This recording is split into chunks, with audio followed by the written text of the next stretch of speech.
Hey, what's up everybody? Welcome back to another NIKKE reaction. Today we have Lost Memory from Lost Sector. Genetic Savior has finally won out in the comments, and we're back to Lost Sector stuff. I've played a little bit of Lost Sector in my time playing NIKKE, and I've had a good time with it. But as per usual, I tend to play muted, so I don't hear any of these songs. So I haven't heard any, even though I have heard a few songs from this section due to past videos. I've done videos on other songs from Lost Sector, but this one specifically, I haven't. So I'm going to be doing that today, and without further ado, let's go!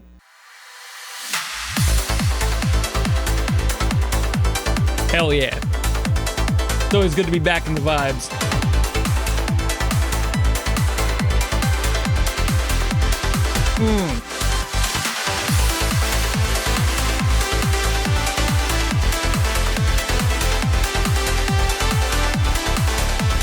I'm gonna be like a chillin' here for the next 6 minutes.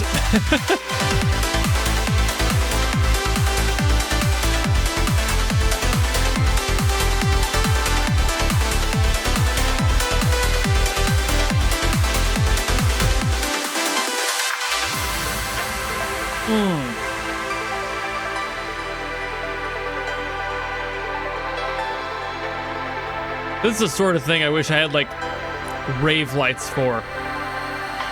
My back wall. Wait a minute.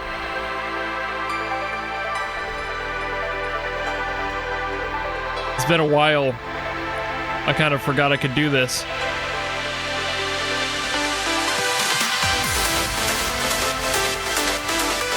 Yeah.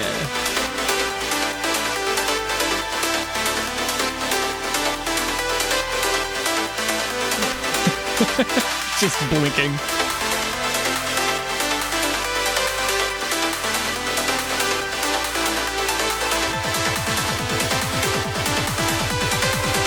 There we go. That's a good one.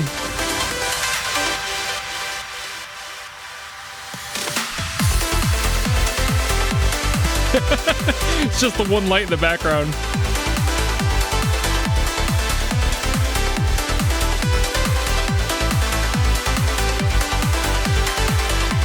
Can I do something with the light above my head?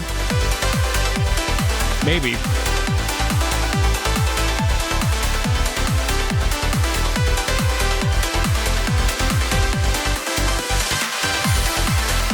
I mean,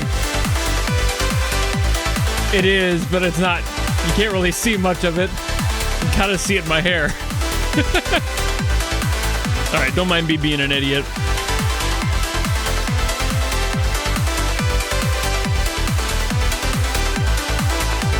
Let's go back to solid.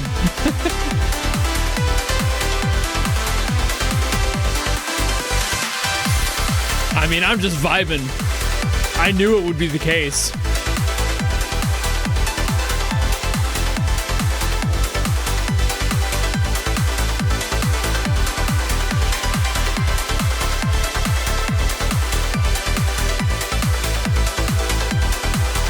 I've got to like actually focus on the music a little bit more to see how much there is to talk about. So far, it's doing all the things that the other Lost Sector songs have done that I love.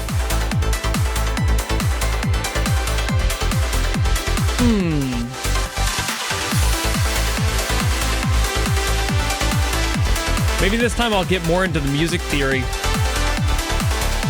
I've been doing that more recently.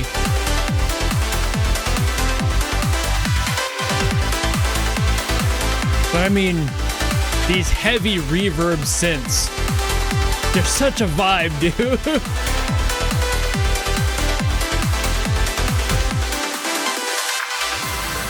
Call me John Hamm the way I'm vibing to this music, dude.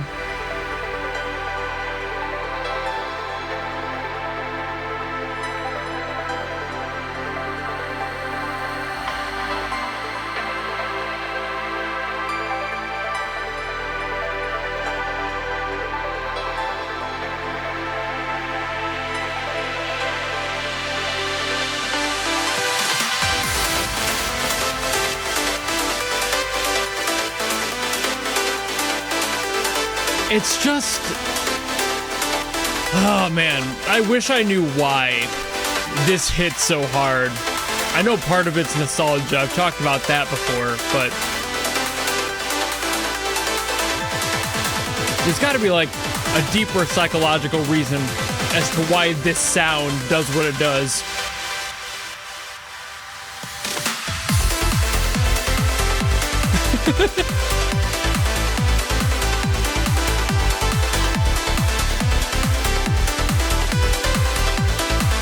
Maybe it's just a neurodivergent thing. Maybe we just like the electronic bleeps and bloops. I know that is kind of a thing. Maybe that's why we tend to enjoy this genre. Like clubby house stuff. Trance, you know?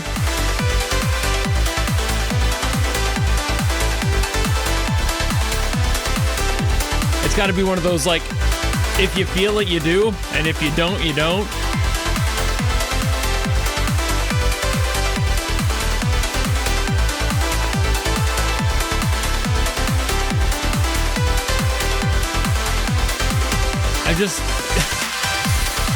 I wonder if it's not partially attached to happiness, similar to nostalgia, but not direct. That wasn't a tear. I had a hair in my eye.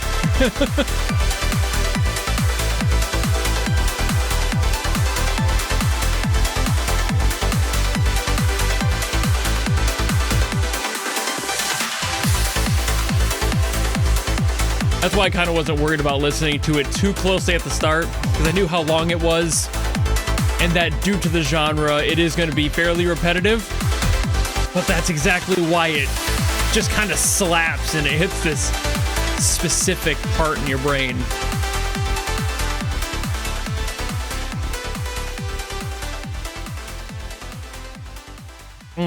Okay. So I think I will get into the music theory side of things this time around, since I'm trying to do that a little bit more frequently. Finally, a chance to talk about why the music theory of basically all the Lost Sector music is so addictive, fun, and flexible.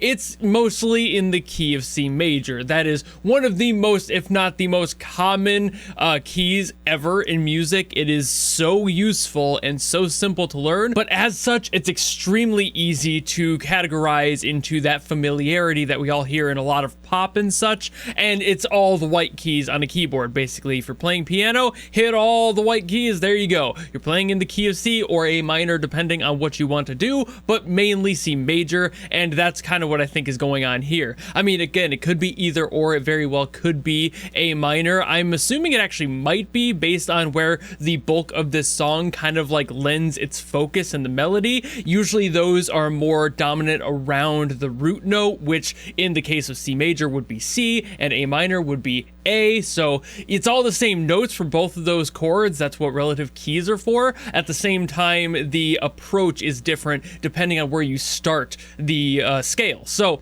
that's kind of the core of why this song probably sounds the way it does, and again is so addictive because it's using a very simple chord progression. Specifically, it's using like a 4-5-1-6-2 progression, and if those numbers mean nothing to you, that's fine. Basically, it's just the number associated with the chord that is within the key. So for this one, it would be F, and then it goes up to G, and then it goes down to C, and then it goes down to A minor, again, kind of like rooting on that, but it also has a C in there, as you just saw, and then back up to like a D minor. And just so I can play it through here so you can hear it without me yapping over it.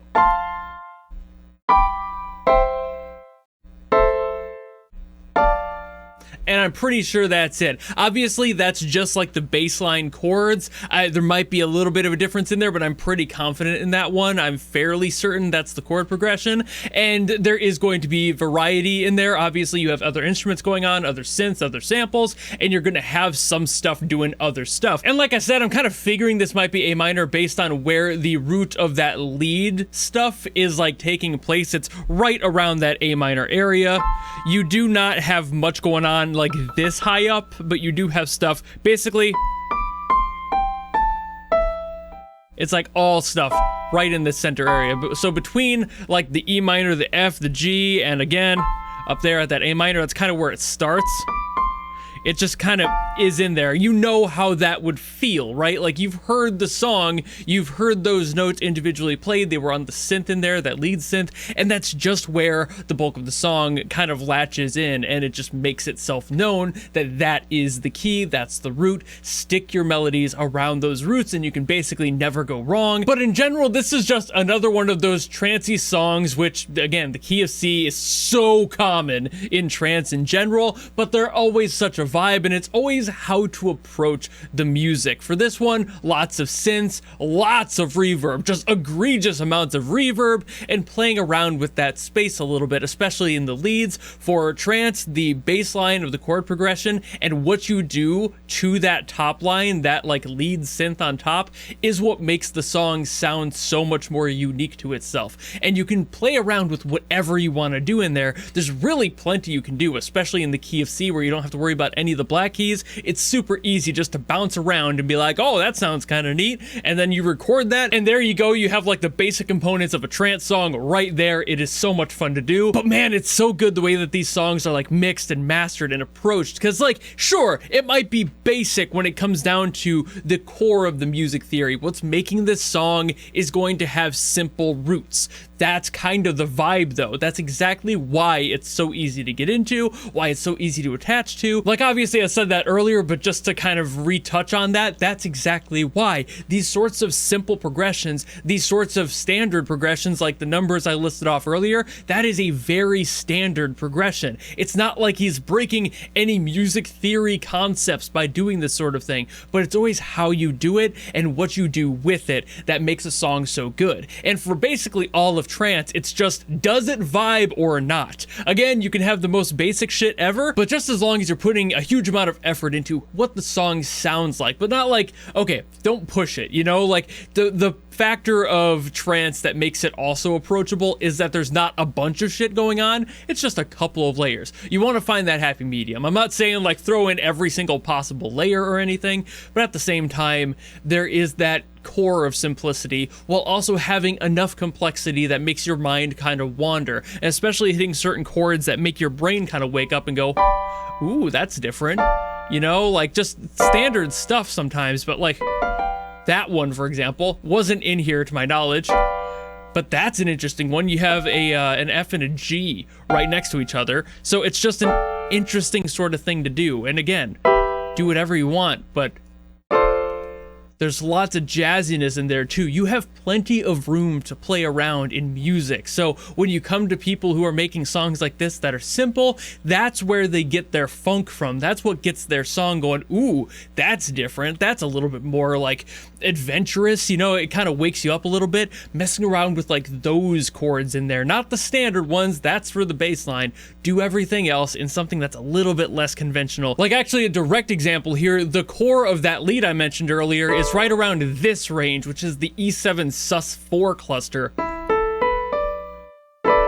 Sounds beautiful, but that's exactly where most of that lead stuff is based, is just on a weird chord like that. So again, get a little bit more adventurous, have some fun with it, because that's what music is for. Even if the simplicity is the key, having fun is also definitely a factor, and that's exactly what they do for songs like these and why they're so good, why I love trance. I've talked about this plenty of times, so I'm not going to keep harping on it. I think I've got my point across with the music theory stuff for this one. It's just a really good song. You're going to vibe with this sort of genre if you do, and if you don't, I feel sorry for you. I again don't know if there's like a psychology thing to that, but I feel like if you just have just a little squeeze of the tism, you're probably gonna love this, you know? Just like me, just like many of you probably, you're gonna adore this shit. But I think I'm done yapping about it, so thank you all so very much for watching. If you enjoyed this video and you want me to get to something else from NIKKE, by all means, drop in the comments below. I know that we have the Licorice Recoil stuff coming up, so like I'm really excited about that because I loved that series, and I'm excited to see what they do with the characters.